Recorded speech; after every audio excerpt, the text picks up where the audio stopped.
Who is Matt Williamson's favorite buy low trade target in Dynasty leagues right now? All that and more on today's episode of Locked On Dynasty.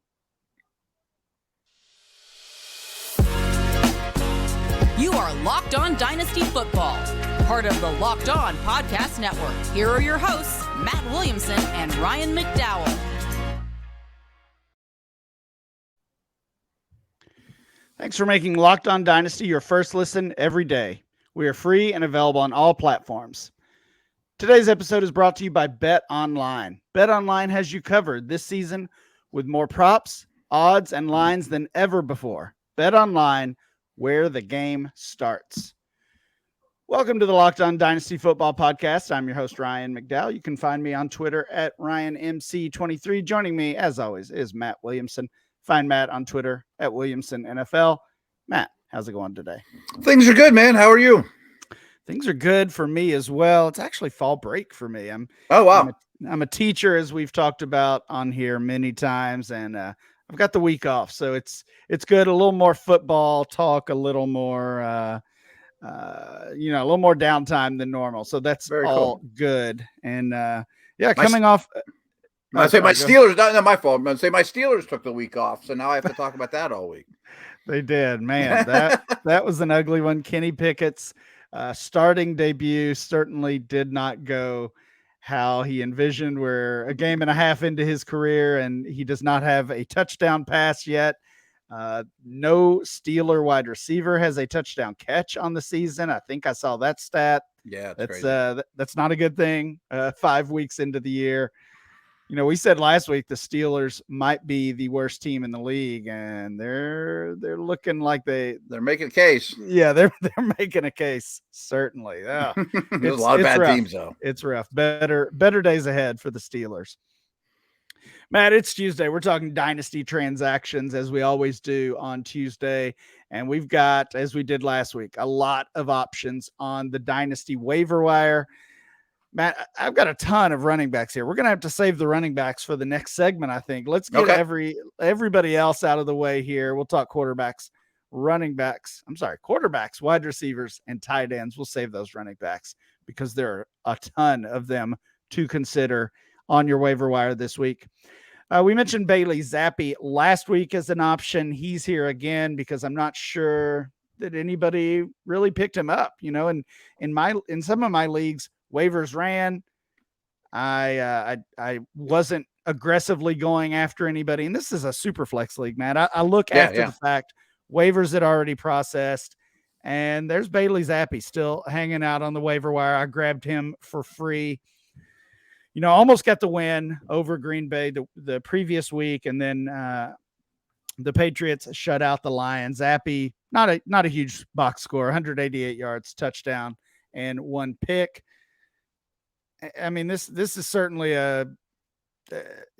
just waiting for Mac Jones to be healthy. Bailey Zappi's not taking Mac Jones' job, but I think he's definitely showing he can be a decent backup for the Patriots. I think so too. And very physically limited. I mean, he does not have an arm or size and all those things, but we've seen those guys last in the league. Like, he looks like a future coach to me, but he could easily have the Chase Daniel make millions of dollars, not play, be a clipboard holder in the ear of your starter type guy, and in deep only super flex leagues, I would not touch him in one quarterback. I think he's somebody worth hanging on to.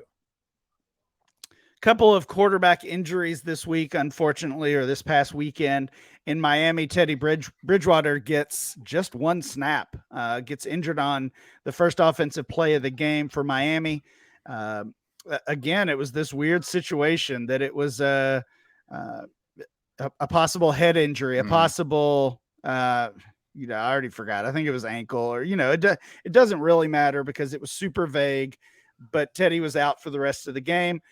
The rookie Skylar Thompson comes in and, kind of held his own, I thought.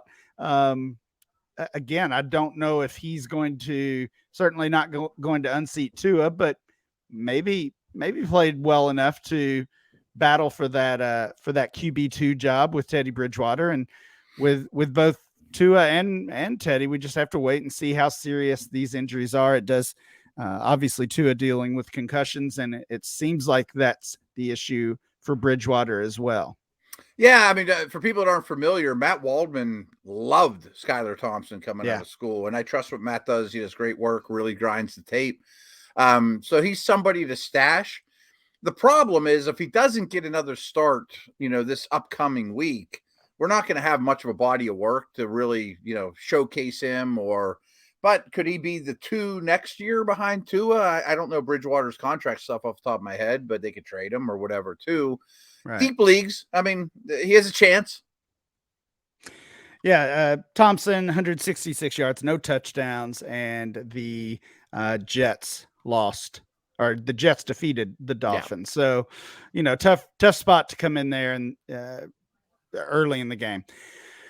PJ Walker is a quarterback we've seen get some starts for Carolina in the past. Looks like that's going to happen again as Baker Mayfield has a high ankle sprain. He's going to miss a week or 2, it sounds like. Of course, the big news, even bigger than that coming out of Carolina, is they've made some coaching changes. No surprise at this point, but Matt Rule was let go. Also, a couple other coaches on the staff, defensive coordinator and special teams coordinator as well, both gone.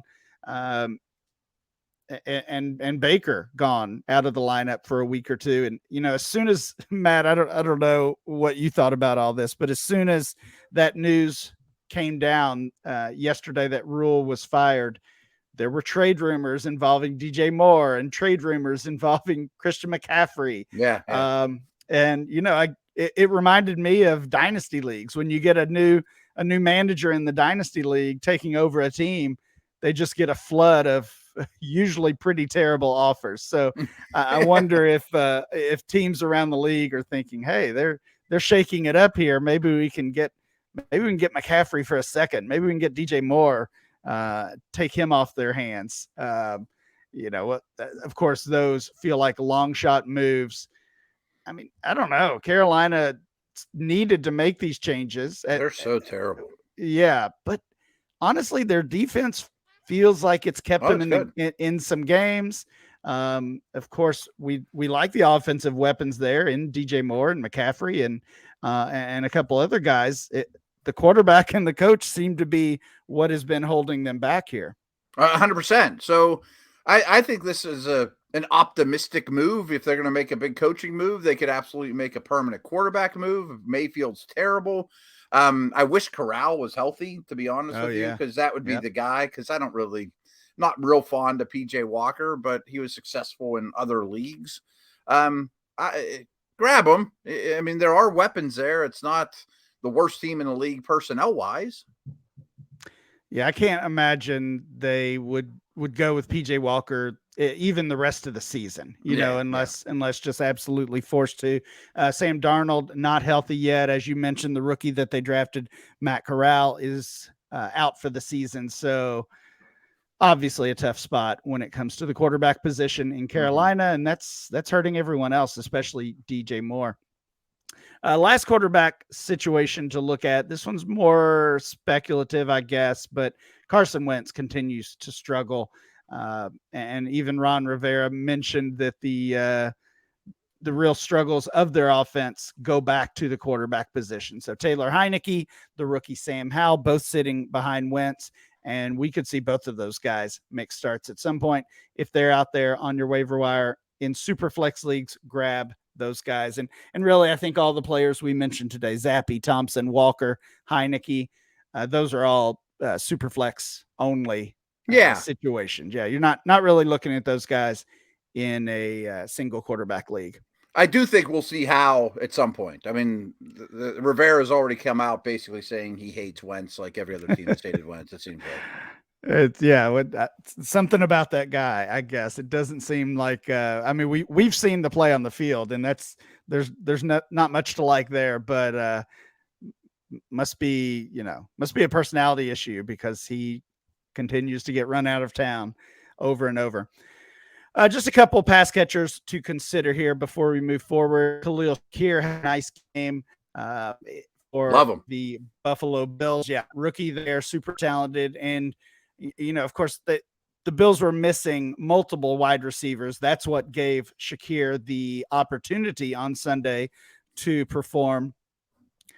But these guys we're talking about, including Gabe Davis, who had one of the best games of his career, those guys have dealt with injury issues all season long. So to assume that McKenzie or that these other guys are just going to be back, so we should ignore Khalil Shakir, I don't think is a good move. Of course, he's a rookie and was a 3rd or 4th round rookie pick in most leagues, likely on rosters in deeper leagues. But if you're in a roster with smaller, or in a league with smaller rosters, go ahead and grab Shakir while you can. Couple tight ends, both rookies, Daniel Bellinger for the Giants, Cade Otton in Tampa Bay. Both of those guys took advantage of some injuries and had some nice games on Sunday, and of course are worth stashing as well.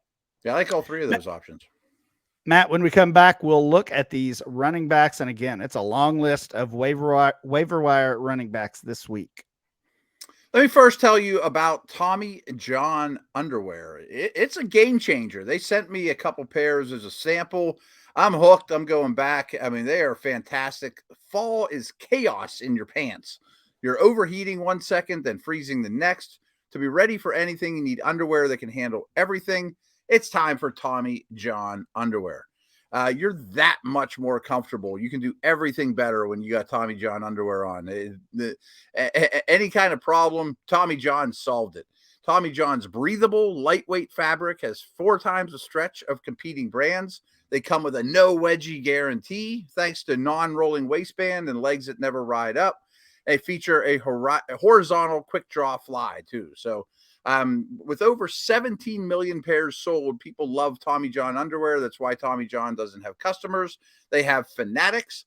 So here's what you got to do. You got to go to TommyJohn.com/lockedon right now for 20% off your first order. 20% off at TommyJohn.com/lockedon. TommyJohn.com/lockedon. See site for details. Thanks again for making Locked On Dynasty your first listen every day. Make sure you check out NFL Key Predictions every Friday on Locked On NFL.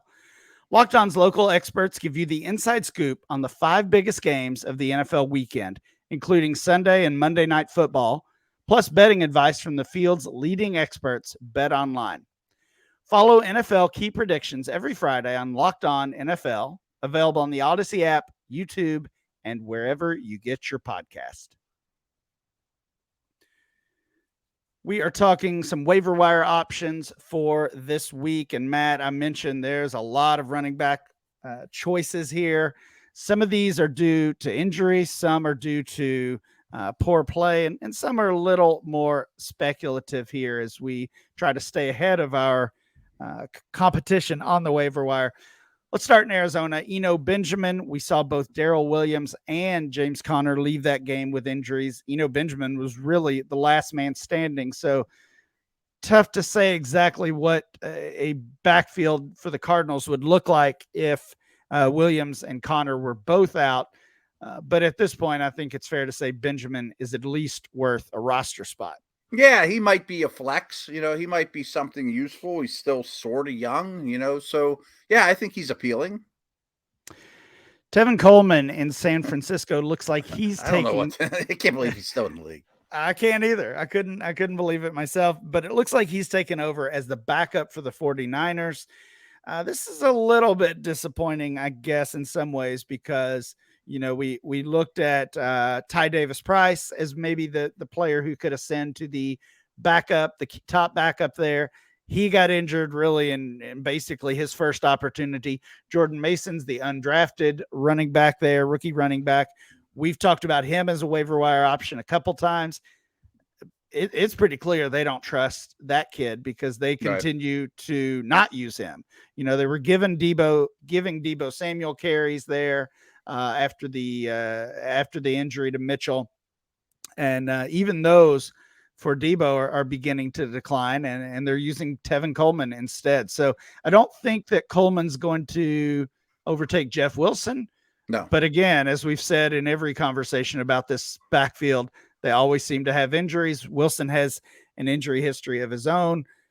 I can't believe I'm saying this in 2022, but go pick up Tevin Coleman. Shanahan loves him in your dynasty league. Yeah. That's all that matters. They run the ball well, and Shanahan loves them. I mean, at some point this year, he's going to be useful. He's going to be startable. The Ravens have J.K. Dobbins back, but it feels like he's just not back to full strength. I hope this is not full strength for him. They're going to get Gus Edwards back soon. And if Gus Edwards is out there on your dynasty waiver wire, I would make him a priority. We saw Saquon Barkley on that Sunday morning game in London, Sunday morning for us here in the States. Saquon Barkley got nicked up, left the game for a while, and was able to come back and eventually led that team to an upset win. But that just kind of served as a reminder that a little scare. Yeah, a little scary for Barkley and for the Giants. Certainly, Matt Breida is his backup. Another guy worth getting, and another former 49er, by the way. I can't imagine he would get a Saquon workload, though, if Barkley were to miss time.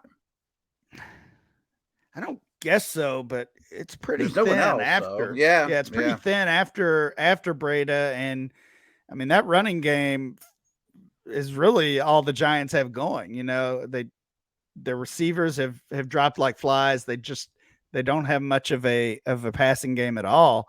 I think Breida would get work. I don't know if he would get enough to be a fantasy starter, but especially if I have Saquon Barkley on my roster, I'm going to make sure I have Breida as well.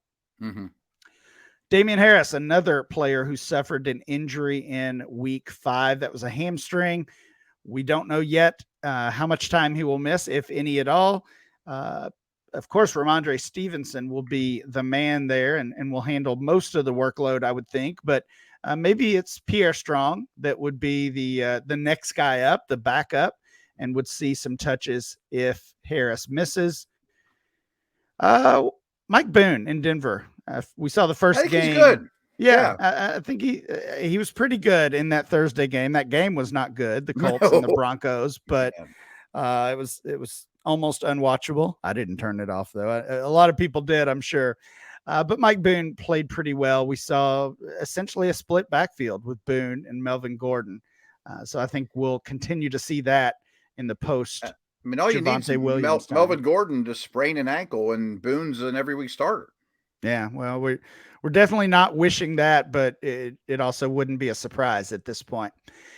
Damien Williams, another player like Gus Edwards, who should be back soon. We saw him in week 1. He's been on the injured reserve ever since.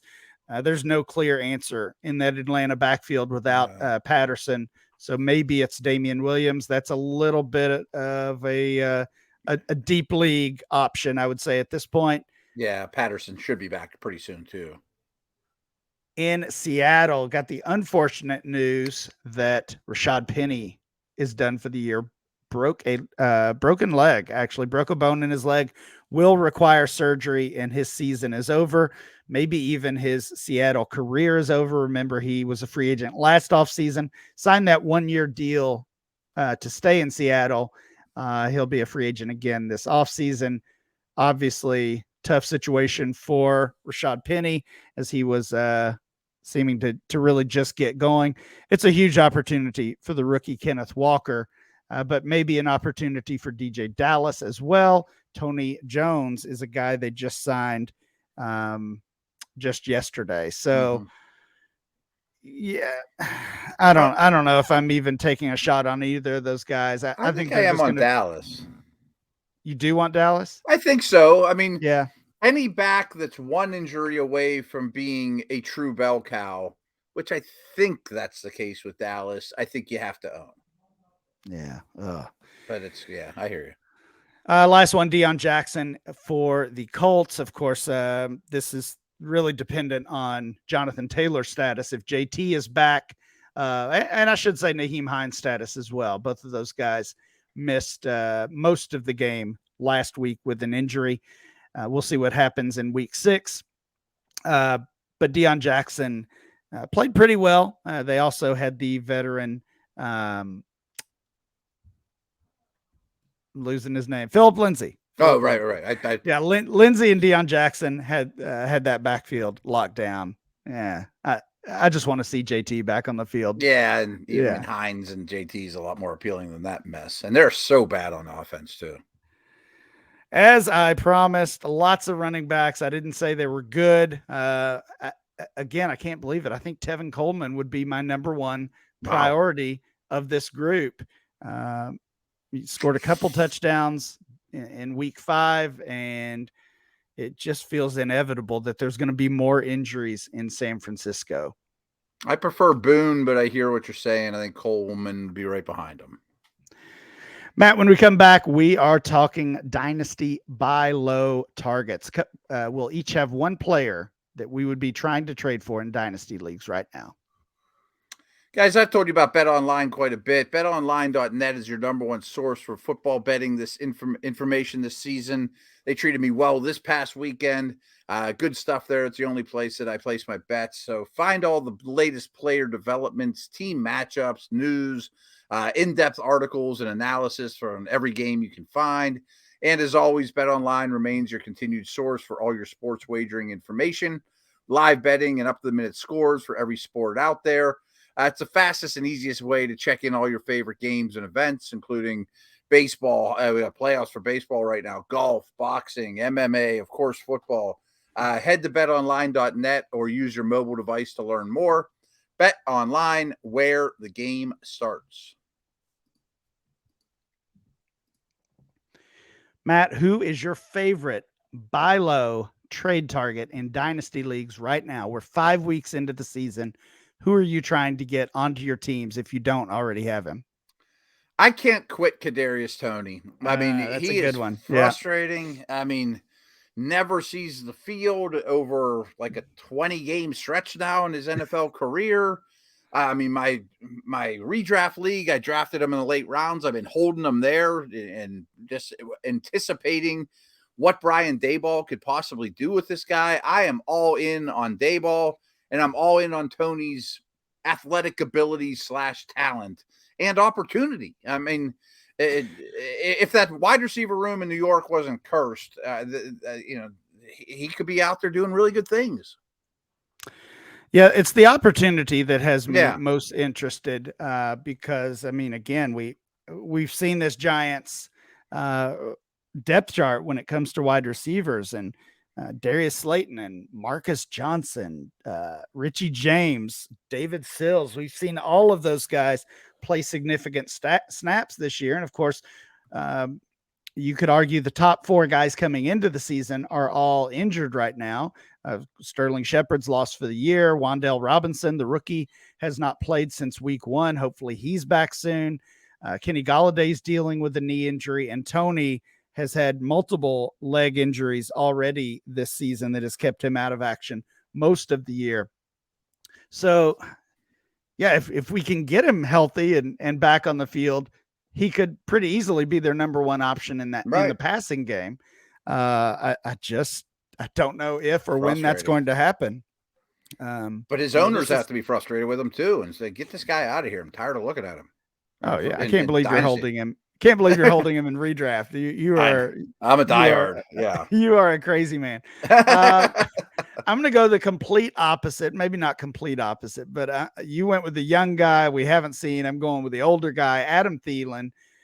Through 5 weeks, we've seen a couple of games as a wide receiver 2 in fantasy leagues. We've seen 4 out of 5 games where he had at least 7 targets. So I think you kind of know what you're getting. Where Toney has that huge upside, I think the upside is mostly gone with Adam Thielen at this point. You're hoping he catches a touchdown because, of course, Justin Jefferson is going to be the man there for the Vikings. But I still think Thielen can help you if you're a contending dynasty team. We definitely hope you are here through 5 weeks. And looking at the DLF Dynasty Trade Finder, you can get Adam Thielen pretty cheap. There were multiple trades of a second rounder for Thielen. I actually wouldn't even give give a second for him. If I'm moving my second, I'm going to aim a little higher. But also multiple trades of a third rounder, even up for Adam Thielen, Laviska Shenault. Yeah. I would do the third rounder. Again, if I'm contending, Laviska Shenault and a third for Thielen. John Mechie, even up for Adam Thielen. Interesting. Those are the types of deals, okay. that I would be trying to make if I needed that depth piece. Not even necessarily a guy that you want to start every week, but week 6 is quickly approaching here, and this is the first week this season where we're going to have some bye weeks, or some teams out on bye. We're going to be dealing with that for the next 6 or 8 weeks or so, and it becomes difficult to find that 9th or 10th or 11th starter, and Thielen could definitely be that. Yeah, he'll get you through. Thanks for making Locked On Dynasty your first listen every day. Now make your second listen the Peacock and Williamson NFL Show. Brian Peacock and former NFL scout Matt Williamson give you the expert NFL analysis in less than 30 minutes. It's free and available wherever you get your podcast. That is it for today's show. Please make sure you download and subscribe to the podcast on Apple Podcasts, Spotify, or wherever you get your podcast. Remember to follow the show at Locked On Dynasty. You can follow Matt at Williamson NFL, and I'm Ryan MC23. We'll be back next time with more Locked On Dynasty.